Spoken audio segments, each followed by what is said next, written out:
सबलो अद्वैयवादिविनायकः मुनीन्द्रः श्रीघनः शास्ता मुनिशाक्यमुनिनिस्तयः सह शाक्यसिंहः सर्वार्थसिद्धः सौधोदानेश्वसः गौतमिर्वाकबन्धुस्स मायादेवी श्रुतस्य सः दिट्ठिबन्धन बान्धय्य तन्हा सोतेन वाहिते दिव्यनायक तारेसी सते नमो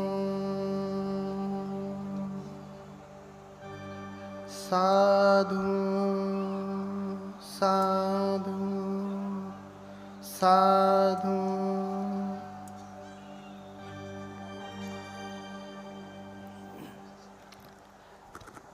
करुणा के महासागर लोक गुरु भगवान अरहत सम्यक संबुद्ध, इनके कमलवत चरणों की कोटि कोटि वंदना करता हूँ। तत्पश्चात धर्मराजा सम्राट अशोक एवं बोधिसत्व बाबा साहब डॉक्टर भीमराव अंबेडकर, इनके प्रति हार्दिक कृतज्ञता ज्ञापित करते हुए कोटि कोटि नमन करता हूँ। आज यहाँ आप सभी धम्म के प्रति श्रद्धावान उपासक उपासिकाएं बड़ी मेहनत से आप लोगों ने इस कथा का आयोजन किया। तमाम विघ्नों के बाद इस मऊ की धरती पर अंततः कथा लगी ही, जिसमें उपासिका उषा भारती जी जान से लगी रहीं और उनका हृदय से बाकी लोग भी सहयोग करते रहे। जैसे यहाँ पे बीच में गणमान्य उपासक वर्ग भी बैठे हैं, माननीय शिवचंद्र राम जी, डॉक्टर रामविलास भारती, मुखराम जी, अनिल मौर्य, संतोष कुमार, अनिल चंद्रा, उषा भारती, भूपेंद्र वीर, सुब्बा राव भारती और सूर्य प्रताप जी। इतने ही नाम नहीं, ये जितने भी लोग दिख रहे हैं, बहुत सारे लोग इसमें आयोजक की टीम में रहे। और फिर भी जिनका नाम लिया हूँ, ये सारे विद्वान गण हैं, परम विद्वान हैं, महापंडित हैं, किंतु वो बड़े श्रद्धा भाव से स्वयं इस कथा में श्रोता बन के सुन रहे हैं। भगवत कृपा से विश्व के कई बौद्ध देशों में जाने का, रहने का, संस्कृति के अध्ययन का अवसर मिला और मिल रहा है। मैंने देखा है कि वहाँ के मंत्री, मुख्यमंत्री, राजा महाराजा, बड़े बड़े श्रेष्ठी, बड़े बड़े ज्ञानी जब भिक्षु आते हैं तो उनके सामने नतमस्तक होकर के उनसे निम्न आसन पर बैठते हैं, उनसे नीचे बैठते हैं। क्यों? क्योंकि वो अपने गुरु का आदर करते हैं, अपने गुरु का आदर करते हैं, सम्मान करते हैं। जैसे गांव में पहले परंपरा थी, तो खाट होती थी तो पिता के पास में खाट पर कोई नहीं बैठता था। कोई आवश्यकता पड़ गई तो लोग खाट के दाहिने नहीं बाएं बैठते थे। ऐसा इसलिए नहीं कि वो नीचे बैठे हैं तो निम्न हैं, ऊपर बैठे हैं तो उच्च हैं, ऐसा बिल्कुल नहीं। बस इतना ही है कि अपने गुरुओं के प्रति आदर है। बुद्ध धम्म संघ को जो हम नमन करते हैं, हमने कहा बुद्धं शरणं गच्छामि, धम्मं शरणं गच्छामि, संघं शरणं गच्छामि। तो जब हम संघ कहते हैं, जब हम उनकी शरण जाते हैं, बुद्ध धम्म तो आप समझ रहे हैं, लेकिन जब हम संघ की शरण जाते हैं, थोड़ा सा आवाज तेज कर दो, तो संघ कौन है? अगर देखा जाए तो मूल संघ भिक्षु संघ है, भिक्षुनी संघ है।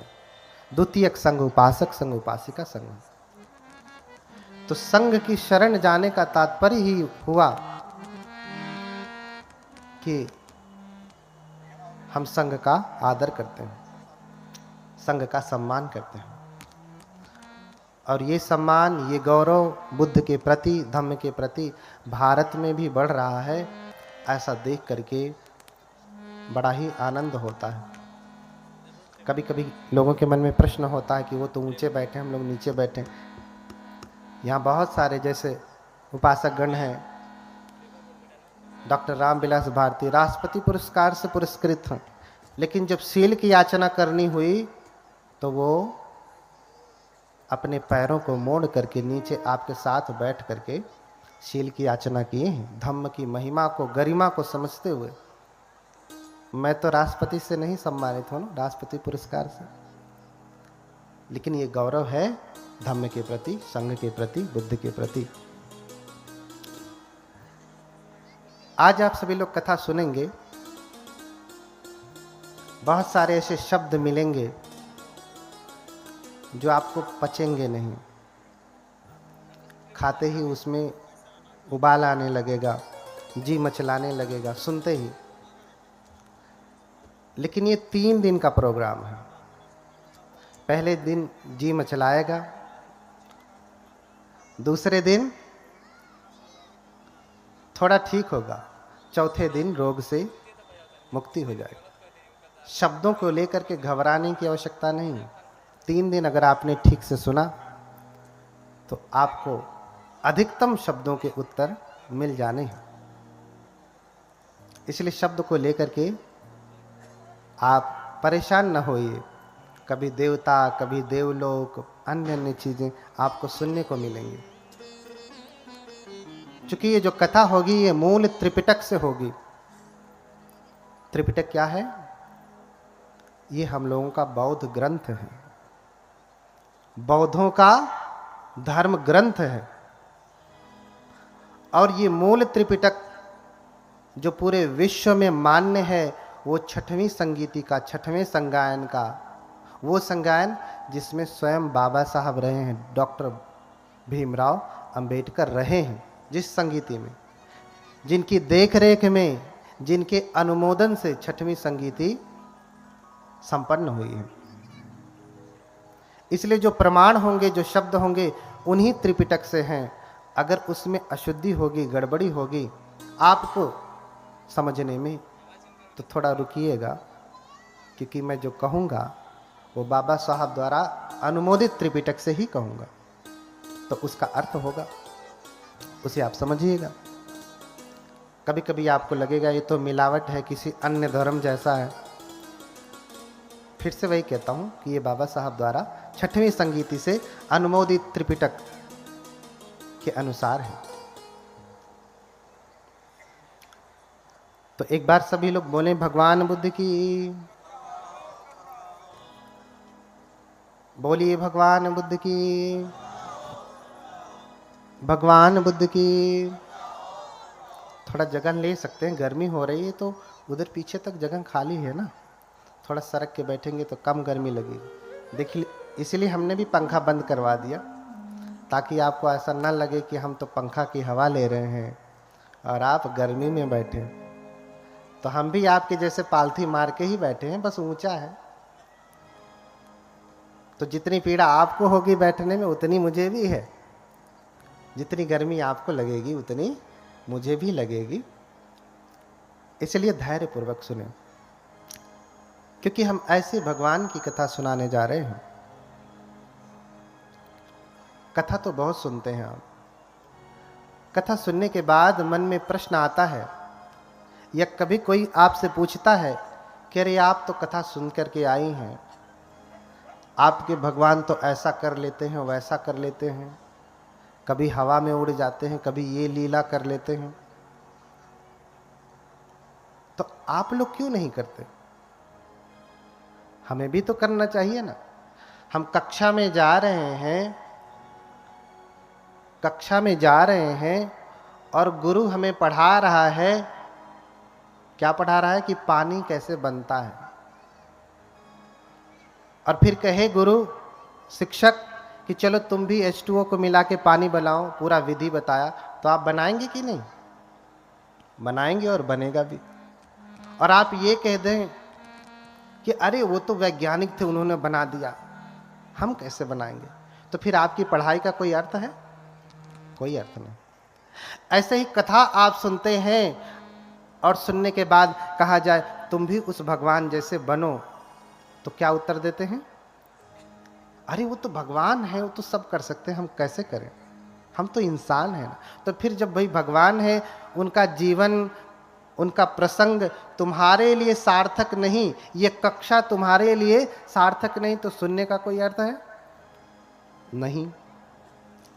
इसलिए हम सभी लोग आज इकट्ठा हुए हैं कि जो कथा सुनेंगे, कैसे कोई एक व्यक्ति बुद्ध हो जाता है, जिनकी तस्वीर लगी है, इधर पीछे भी लगे हैं, कैसे कोई एक व्यक्ति मां के गर्भ से ही जन्म लेकर के बुद्ध हो जाता है, और हम सभी मां के गर्भ से आकर के ठीक से मनुष्य भी नहीं हो पाते हैं, सारा जीवन पशु का जीवन रह जाता है। क्या कारण है? क्या कारण है? तो आपको ये चरित्र सुनना पड़ेगा। अगर आप ठीक से सुनेंगे तो आपके जीवन में भी परम भगवत्ता जगेगी, आप भी भगवान हो सकते हैं। भगवान कौन? भगवान कौन? अक्सर प्रश्न होता है कि भगवान किसे कहते हैं। बौद्ध धर्म में भगवान नहीं होते, अन्य लोगों को भगवान कहा जाता है। शब्दों को लेकर के लोग लड़ाई करते हैं, भगवाधारी भगवाधारी कहते हैं। आप शब्द भी देखें, भगवा, क्या भगवा शब्द संस्कृत में है? क्या भगवा शब्द हिंदी में है? क्या भगवा शब्द अंग्रेजी में है? उर्दू में है, अरबी में है, फारसी में है, इटाली में है, किसी में है? नहीं। किस में है? मूल पाली और प्राकृत में ही भगवा है। प्राकृत में भी भगव शब्द है, पाली में भगवा है। और अगर हम ये कहें कि ये भगवाधारी भगवाधारी, तो आप किसको कह रहे हैं? बुद्ध को कह रहे हैं। किसको कह रहे हैं? बुद्ध को कह रहे हैं। क्यों? क्योंकि पाली में ही भगवा शब्द होता है, किसी अन्य भाषा में नहीं होता। और पाली बुद्ध की मूल भाषा है। पाली बुद्ध की मूल भाषा है। इसलिए भगवा शब्द समझे, भगवान किसे कहते हैं? भगवा माने भगवान। हिंदी में करेंगे तो भगवान हो जाएगा, हिंदी में भगवान हो जाएगा। पाली में कहेंगे तो भगवा हो जाएगा, भगवतो हो जाएगा, भगवंत हो जाएगा। भगवंत नॉमिनेटिव केस में भगवा भगवंत ही होता है। कथा में लिखा है ना, बुद्ध चरित भगवंत कथा। अब भगवंत से भी आपत्ति होती है। विभक्ति पढ़ेंगे, जैसे हर शब्द का रूप होता है। बालक का संस्कृत में बालक है, बालक बालक होता है ना, ऐसे पाली में बालको बालका होगा, दो ही वचन होते हैं। और भगव शब्द का, भगवा शब्द का भगवा ही होगा, भगवंत होगा। पहले ही विभक्ति एक वचन में, नॉमिनेटिव सिंगुलर केस में, पठमा एक वचन में आपको भगवा भगवंत ही होगा। तो भगवा किसे कहते हैं? भगवान किसे कहते हैं? तो कहा कि भग रागोति भगवा। भगवान किसे कहा? भग रागोति भगवा, भग दोषोति भगवा, भग मोहोति भगवा। भाग्यस पाप का धमा भगवाते न उच्चति। जिसने राग को भग्न कर दिया, क्या कर दिया? राग को भग्न कर दिया। राग क्या है?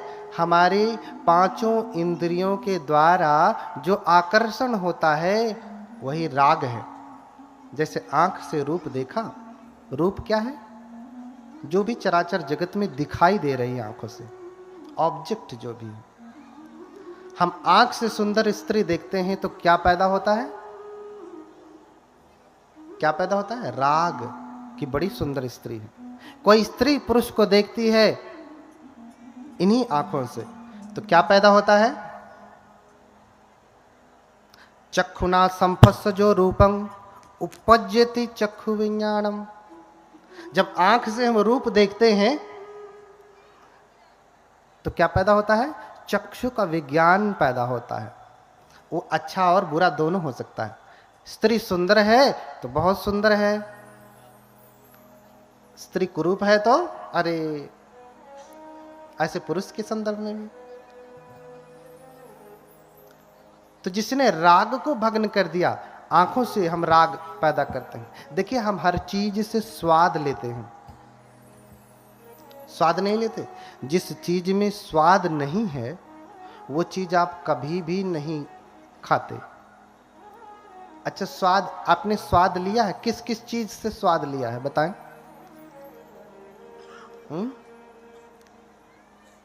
किस किस से? सलायतन फसजो रसंग वे विमर्तति। जब हमारे क्षह आयतन उनके आलंबनों के साथ टकराते हैं तो व्यक्ति स्वाद लेता है। स्वाद, आज तक आप एक ही स्वाद जानते हैं, एक ही प्रकार का आहार जानते हैं, लेकिन बुद्ध 4 आहार कहते हैं। कितने कितने? 4 आहार कहते हैं। कौन कौन से? एक तो आहार आप जानते हैं, उसे कहते हैं कबलीकर आहार।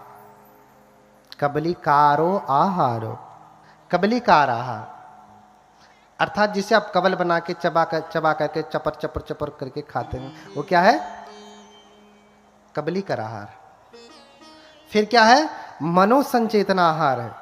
फिर क्या है? स्पर्श आहार है। फिर क्या है? विज्ञान, जिसे हम हिंदी में कहेंगे विज्ञान, विज्ञान आहार। ये 4 प्रकार के आहार हैं और इन्हीं के द्वारा, इन आहारों को हम लेते कैसे हैं?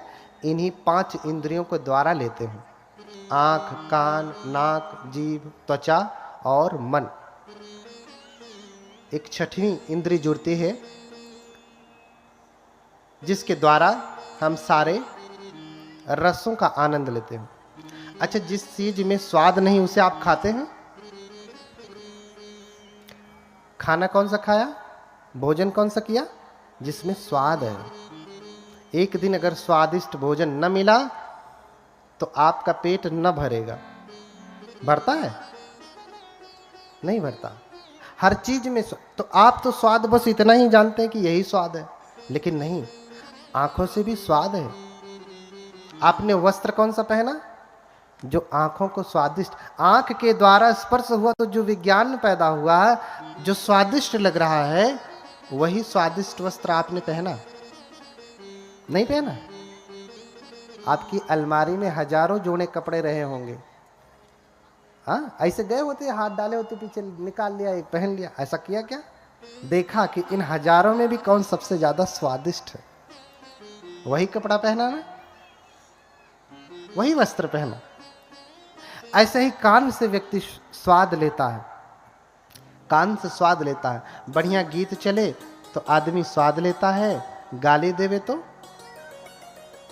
फिर स्वाद नहीं ले पाता है, सारा रस खत्म हो जाता है। ऐसे स्पर्श से स्वाद लेता है। स्पर्श का सबसे उच्चतम स्वाद स्त्री पुरुष का भोग है। उससे बड़ा राग क्या है? उससे बड़ा राग है कोई नहीं, कोई राग नहीं। ऐसे ही कानों को शब्द सुन करके, नासिका से गंध को ग्रहण करके इत्र कौन सा लगाया, परफ्यूम कौन सा लगाया, वही। कोई भी आया दुकान से और दे दिया, लो भैया ये ले जाओ, आपने ले लिया? नहीं, जिसमें आपको स्वाद आया, नहीं ये स्वादिष्ट लग रहा है नासिका के द्वारा, वही आपने लगाया। तो ऐसे ही छहों इंद्रियों से, 5 शारीरिक इंद्रिय हैं और एक मानसिक इंद्रिय, छहों इंद्रियों से जो स्वाद लेता है राग में फंसता है। इसलिए बुद्ध ने कहा, बुद्ध कौन है? भग रागोति भगवा, जिसने समस्त रागों को भग्न कर दिया। बुद्ध के भीतर कोई भी रस नहीं, रस लेने की कामना नहीं। आप उनको रूखा भोजन दे देंगे, रूखा भोजन कर लेंगे। वस्त्र तो कोई राजसी पहनते नहीं थे। हम लोगों के भीतर राग है, स्वाद है, बुद्ध के भीतर ऐसा नहीं था। बुद्ध तो पंचकूल पहनते थे। पंचकूल यानी पुराना फटा कपड़ा, उसको सिल करके चीवर बनाते थे और बुद्ध उसको पहनते थे। आंखों से कोई रूप देखा तो उसमें भी स्वाद नहीं। कान से कोई गीत नहीं सुनते, ऐसा जो आपके यहाँ गांव में जब खुशी होती है तो डीजे लग जाता है, ऐसा बुद्ध कोई गीत नहीं सुनते। बुद्ध धम्मपद का गायन सुनते हैं। इसलिए हमारे धर्म की जब संगीति हुई तो उसे कहा संगीति, साथ में गीति माने गायन करना, साथ में गायन करना। दूसरा शब्द दिया संगायन, साथ में गायन करना। आज कोई गा दिया तो कहते हैं भंते तो गीत वादित। अरे भैया तुम समझो, ऑर्केस्ट्रा वाले थोड़ी ना है। हाँ, क्या गाया? बुद्ध की स्तुति गाया, धम्म के गीत गाया। तो भग रागोति भगवा, जिसने राग को भग्न कर दिया। भग दोषोति भगवा, जिसने दोष को भग्न कर दिया। दोष कहेंगे हिंदी में तो द्वेष होगा। किसी भी प्रकार की ईर्ष्या, जलन, क्रोध, अहंकार, ये सब कुछ जिसने त्याग दिया। बुद्ध तो छोटे से छोटे जीव के प्रति कारुणिक है, इसलिए बुद्ध को महाकारुणिक कहा गया। बुद्ध के जैसा धरती पे करुणावान आज तक कोई नहीं हुआ। बुद्ध के जैसा, बुद्ध जिसके ऊपर करुणा करते हैं, मार करके भी लोग करुणा करते हैं, बुद्ध बिना मारे ही करुणा कर देते हैं। क्यों? क्योंकि बुद्ध परम सामर्थ्यवान है। अरे भैया, किसी को सुधारना है तो उसे बंदूक चला के मारना जरूरी है। इसलिए देश का संविधान बहुत विषम परिस्थिति में ही जाकर के फांसी की सजा देता है। क्यों? क्योंकि बाबा साहब उस भगवान बुद्ध की शिक्षा से प्रेरित हैं। जब कोई विकल्प ही नहीं बचता तब जाकर के मारने का विधान दिया गया संविधान में। बुद्ध परम कारुणिक हैं। अंगुलीमाल जैसे डाकू को जिसने हजारों की हत्या की, 1999 की हत्या की। कितने की? 1999। 999 नहीं, 1000 तो मार के ही आया। गुरु से बोला कि मार दिया 1000 को। आपकी गुरु दक्षिणा पूरी हुई। बोले क्या सबूत है तूने मारा? सबूत तो कुछ नहीं। तो अब से जब मारता है तो उंगली काट करके पहन लेता। तो 999 दोबारा पूरा किया। 1000वें नंबर पे भगवान बुद्ध थे। तो 1999 की हत्या करने वाला कोई आज के समय में कोई ऐसा एक व्यक्ति का नाम बताइए, कोई है? या तब के समय में ही, बुद्ध के समय में ही किसी ऐतिहासिक व्यक्ति का नाम बताइए जिसने किया हो? नहीं। एक अकेले व्यक्ति ने इतने की हत्या नहीं की होगी। यहां तक कि बड़े बड़े राजा महाराजा भी अधिकतम मारे होंगे तो 100, 200, 500 मारे होंगे, इससे अधिक नहीं। लेकिन इसने 1999 की हत्या की। बुद्ध भी चाहते तो मार देते। राजा बिंबिसार, प्रसेनजीत आदेश देते मरवा दो। लेकिन बुद्ध किसी को मारते नहीं, क्योंकि बुद्ध के भीतर किसी के लिए द्वेष नहीं है। बुद्ध तो करुणा करते हैं। हर व्यक्ति को सुधरने का अधिकार है। हर बीज जम सकता है अगर आप उसे उचित भूमि, उचित जलवायु देंगे तो इसीलिए कहा कि तद्धर्म सर्वदेहिनाम। वो बुद्धत्व का बीज, वो ज्ञान का बीज समस्त देहधारियों में है, कोई भी प्राणी हत्या के योग्य नहीं है। इसलिए बुद्ध कहते हैं कि किसी को मारे नहीं, मैत्री करें।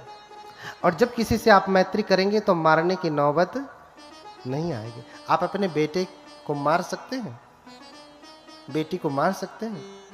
नहीं, क्योंकि इतनी मैत्री, इतना प्रेम, इतनी करुणा भरी है उसके प्रति, चाहे कितनी विषम परिस्थिति आ जाए आप मारने वाले नहीं हैं।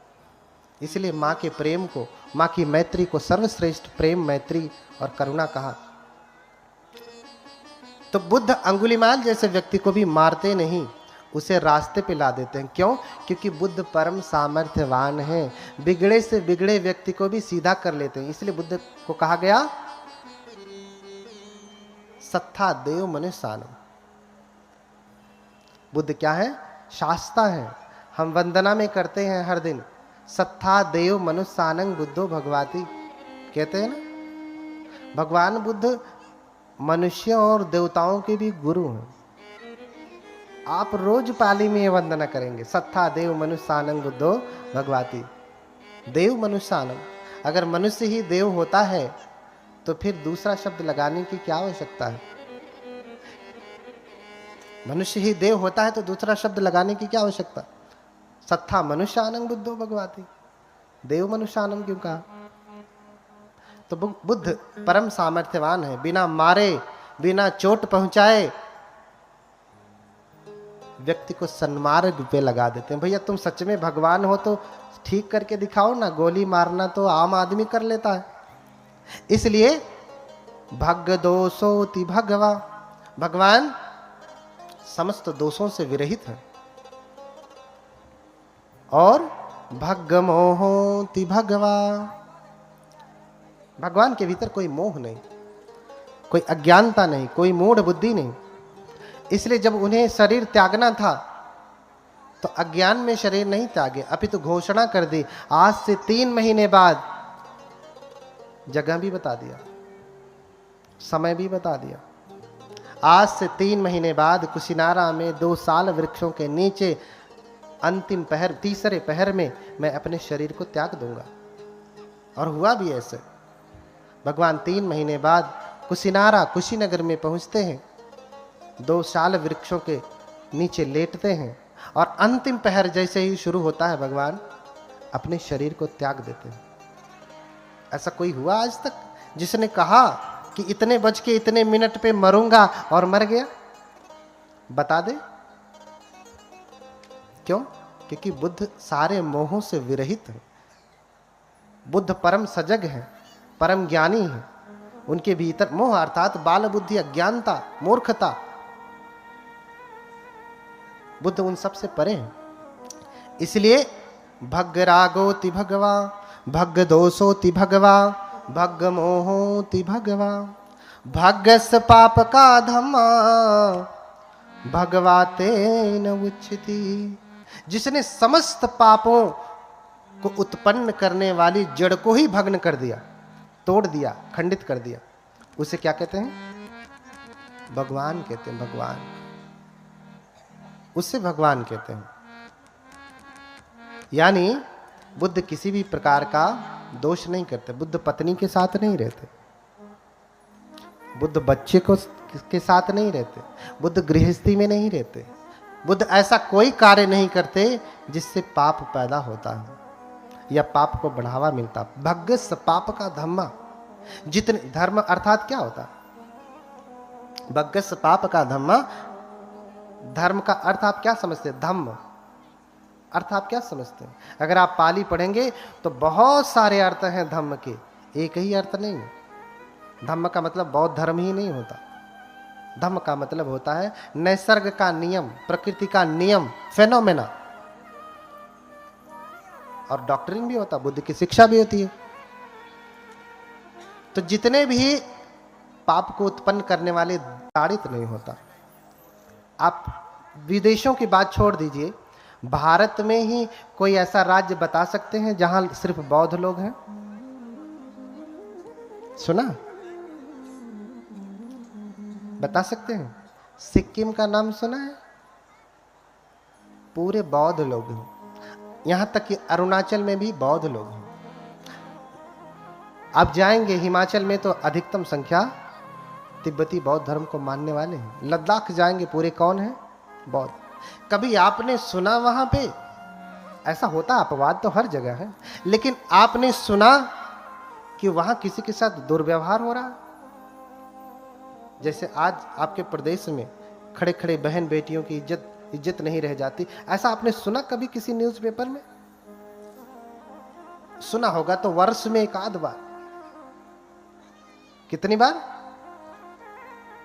वर्ष में एक आध बार। क्योंकि बुद्ध का ही वचन है, यो हवे रखति धम्मं धम्मं रखति सो परे। क्या कहा? जो धर्म का पालन करता, रखति माने रक्षा करना। क्या करना? रक्षा करना। तो धर्म की रक्षा कैसे होगी? उसका पालन करने से होगी। आपने गाड़ी ले लिया और लाके खड़ी कर देंगे तो गाड़ी सुरक्षित बची रहेगी? कभी चालू मत करिए, कभी कुछ मत करिए, चलाइए मत। आपकी ये भौतिक गाड़ी भी अगर आप 1 वर्ष तक ला करके खड़ी कर देंगे तो वो चलेगी नहीं। तो रक्षण कैसे होता है? उसका पालन करने से। तो यो हवे रखति धम्मं धम्मं रखति सो परे। जो धर्म की रक्षा करता है, धर्म भी उसकी रक्षा करता है। इसका ज्वलंत उदाहरण आप अपने देश में ही देख सकते हैं। बाकी बौद्ध देशों में जाने की तो जरूरत ही नहीं है। बौद्ध देशों में जाने की जरूरत नहीं है। इतना सामर्थ्य है भगवान बुद्ध के धम्म में, भगवान बुद्ध की शिक्षा में, भगवान बुद्ध के ज्ञान में। आज उसी की कथा सुनेंगे कि कैसे जन्म हुआ, कैसे ज्ञान प्राप्त किया और क्या क्या उपदेश दिए। और ध्यान से सुनना कि कैसे कोई व्यक्ति बुद्ध हो सकता है। आज आप अपने बेटे को क्या बनाना चाहते हैं? बेटी को क्या बनाना चाहते हैं? IAS, PCS, डॉक्टर, इंजीनियर, सब कुछ बनाना चाहते हैं। लेकिन एक अच्छा इंसान बनाना चाहते हैं? वो डॉक्टर इंजीनियर तो हो गया, लेकिन इंसान बना? मम्मी पापा की ही बात नहीं मानता। क्यों? क्योंकि उसने धम्म को जाना नहीं। वो जानेगा कैसे? आपके माध्यम से जानेगा। जब आप उस धम्म का अभ्यास करेंगे तो वो भी करेगा ही। वो परंपरा से ही आता है, परंपरा से ही आता है। हर कोई डॉक्टर, इंजीनियर, प्रोफेसर बनाना चाहता है, अपने कोई बेटे को बुद्ध नहीं बनाना चाहता। इतना आसान नहीं है, लेकिन कम से कम इच्छा तो होवे कि हम बुद्ध बनेंगे, अरहत बनेंगे। हाँ, बुद्ध से पहले की अवस्था है बोधिसत्व। वो जो तस्वीर लगी है ना, किसकी लगी है? किसकी लगी है? बोधिसत्व की। किसकी? बोधिसत्व की तस्वीर लगी है। बोधिसत्व होने वाले बुद्ध होते हैं। द बुद्धा टू बी, होने वाले बुद्ध। इसीलिए कहा बोधि का सत्व है। सत्व यानी प्राणी, होने वाले प्राणी हैं, होने वाले बुद्ध हैं। और उन्हीं को आप मानते हैं। लेकिन बोधिसत्व की चर्या कैसी है आपको समझना पड़ेगा। तो ये चर्या आपको बुद्ध कथा ही बताएगी। बहुत समय पहले की बात है, बहुत समय पहले की बात है। अमरावती नाम का एक नगर था, जो कि भारत पूरी तरीके से बदल गया। आज आप अमरावती कहेंगे तो उधर महाराष्ट्र में है, उधर ही कहीं अमरावती है, क्योंकि भारत की पूरी भौगोलिक दशा ही बदल गई। तो कप्पे सत सहसे च चतुरो च असंख्ये अमरम नाम नगरम दशनेयं मनोरमम्। कप्पे शत सहस्रे, देखिए आप ध्यान से समझें, कप्पे शत सहस्रे चतुरो च असंख्य। कल्प बहुत सारे होते, कप्प यानी कल्प।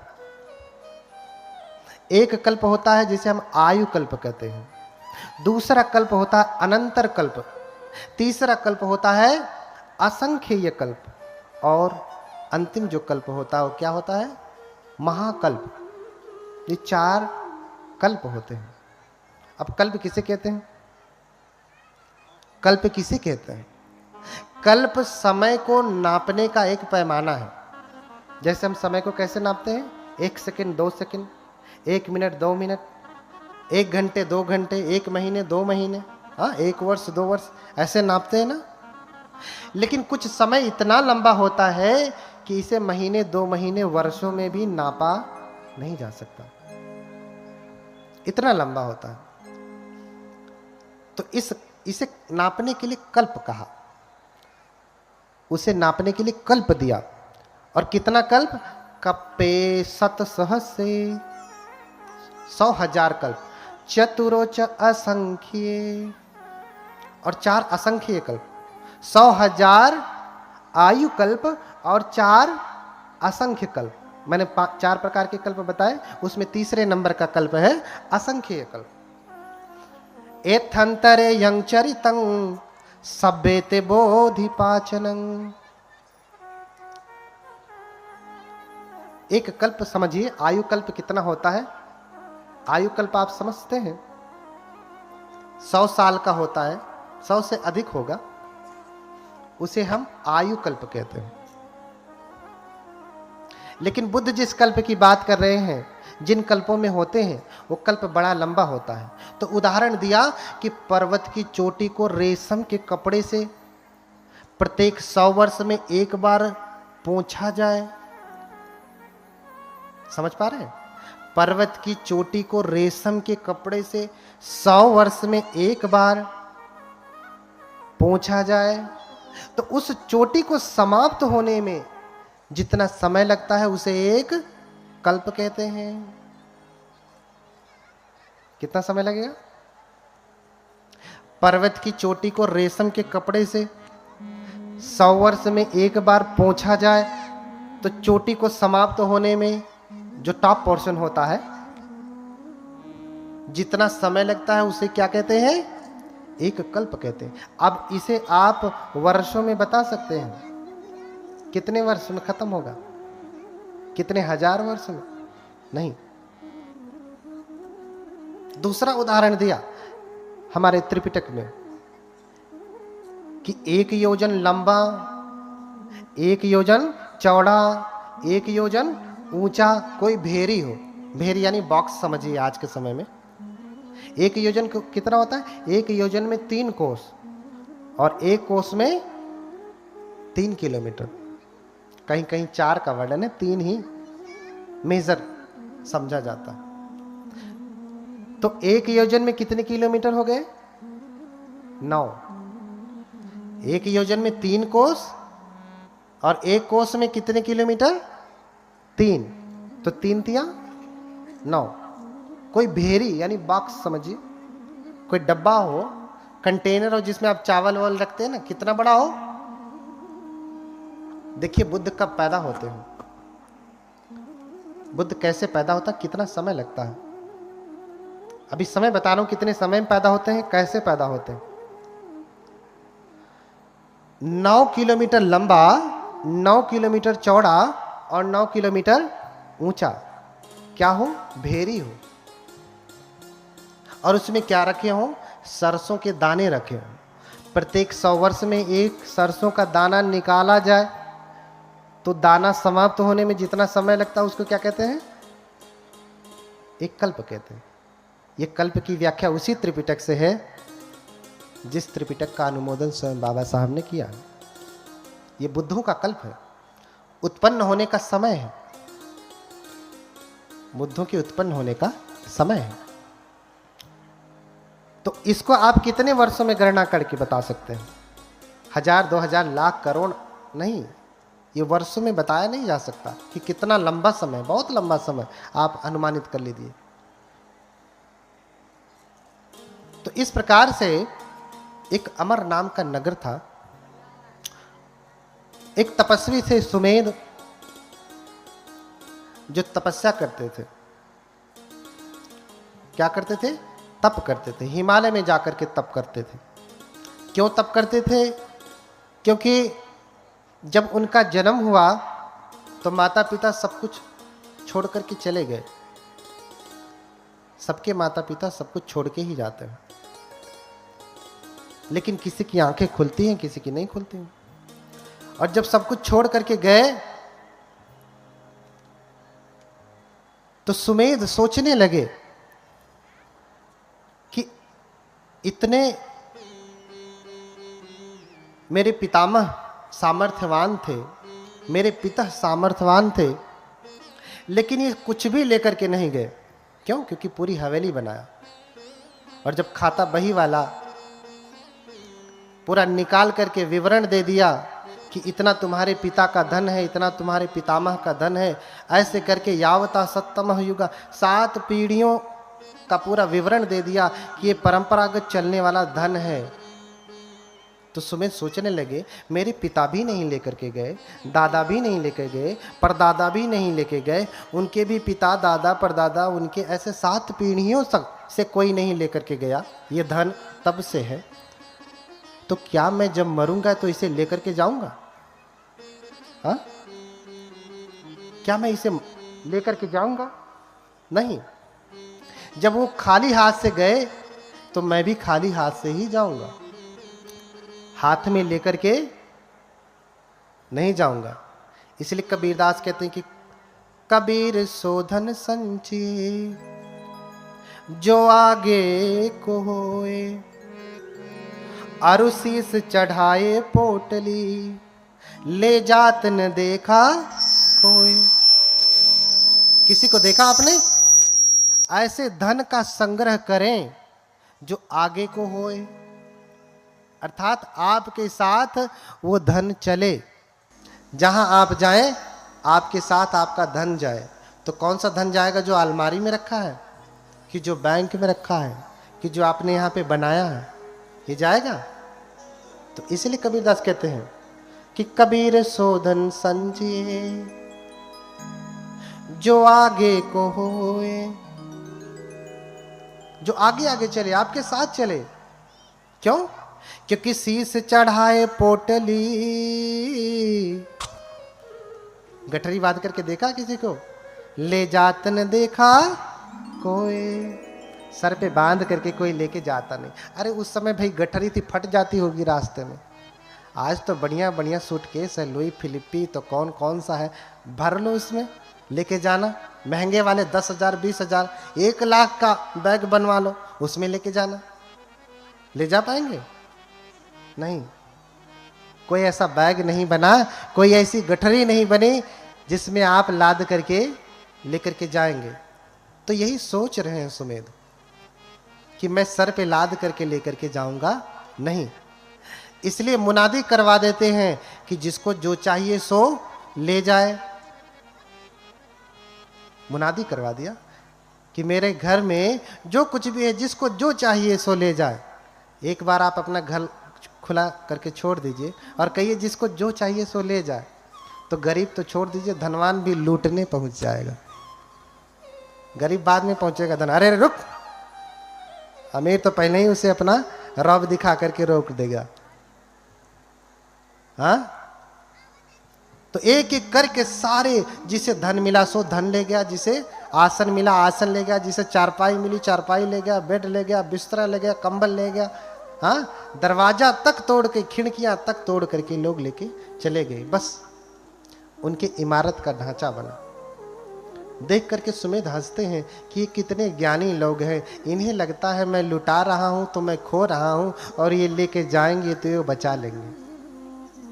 हाँ, ये बचा लेंगे। इसलिए सब कुछ छोड़ दिया और ऋषि का वेश धारण कर लिया, सन्यासी का, प्रवज्जित का रूप धारण कर लिया। बुद्ध को भी ऋषि कहा गया। क्या कहा गया? धम्मं देशेसि महेशिनो।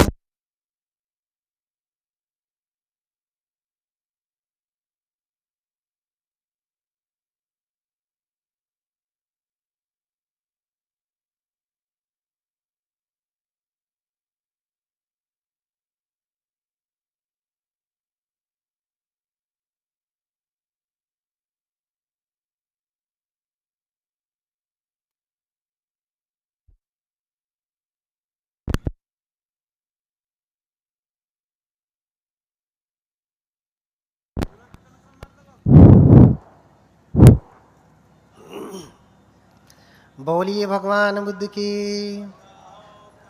भागिए मत, अभी तो शुरू हो रहा, अभी तो पृष्ठभूमि बन रही। बोलिए भगवान बुद्ध की। थोड़ा और जोर से बोलिए, नींद तो नहीं लग रही ना। बोलिए भगवान बुद्ध की। और जोर से बोलिए भगवान बुद्ध की। अब भाग जाएगी नींद। जब लड़ाई होती तब देखिए कितना तेज बोलते हैं। अरे तय सुन रे, तय सुन। बोलिए भगवान बुद्ध की। हाँ, बुद्ध नाम स्मरणम मुख शुद्धि में वच। अगर बुद्ध के नाम का स्मरण करते हैं ना तो मुख की शुद्धि होती है, मंजन ब्रश करने से नहीं। कैसे होती है? क्योंकि ये मुख कितनी गंदगी फैलाता। जब भी बोलेगा क्या बोलेगा? झूठ बोलेगा, चुगली करेगा, बकवास करेगा, कटु वचन बोलेगा, निंदा करेगा, प्रशंसा करेगा। हाँ, तो इससे कितनी अशुद्धि फैलती है। लेकिन बुद्ध जब आप कह रहे हैं तो मुख आपका पावन हो रहा है, क्योंकि बुद्ध का अर्थ है ज्ञान, सम्यक ज्ञान। और जब आप ज्ञान को स्मरण करेंगे, याद करेंगे, तो सब कुछ ठीक होने लगेगा। फिर से बोलें भगवान बुद्ध की। हाँ, तो इसी वे समगहेत्वान विहरन्तो समाहितो सताह भंतरे पंचो अभिज्ञा अठ विधम पिच। हाँ, थोड़ा तेज करिए। तो ये धन मैं अपने साथ लेकर के नहीं जाऊंगा, क्योंकि मेरे दादा परदादा पितामह ये कोई लेकर के नहीं गया, मैं भी लेकर के नहीं जाऊंगा। इसलिए त्याग दिया और ऋषि का वेश धारण कर लिया। ऋषि यानी तपस्वी, मुनि यानी तपस्वी। बुद्ध को भी मुनि कहा, और मुनि की बड़ी परिभाषा की। मुनि की बड़ी परिभाषा की कि कोई मौन रहने से मुनि नहीं होता। न मौने न मुनि होती। मूल्य रूपो अविद्यसु यो चतुलंग वपग्गः वर्मादाय पंडितो पापानि परिवज्जेति स मुनि तेन सो मुनि यो मुनाति उमो लोके मुनि तेन पवुच्यति। यानी जिसने समस्त पापों को त्याग दिया वो मुनि कहलाता है। समस्त पापों को त्यागने वाला कौन है? भगवान बुद्ध है, यही महामुनि है। इसका ज्वलंत उदाहरण आपको देखना हो तो आप म्यांमार में चले जाइए। म्यांमार में एक विहार है, मंदिर, एक विहार है जिसका नाम ही है महामुनि टेम्पल।